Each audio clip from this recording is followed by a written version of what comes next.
رحم فرما میرے مولا، رحم فرما میرے مولا، مجھے خدایا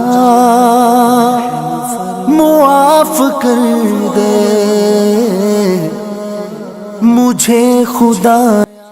لیلۃ القدر کی فضیلت۔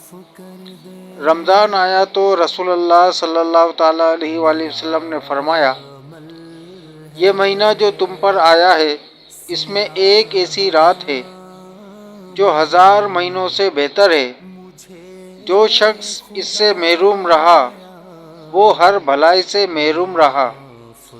اس رات کی سعادت سے صرف بد نصیب ہی کو محروم کیا جاتا ہے۔ تو بخش دے گا مجھے خدایا،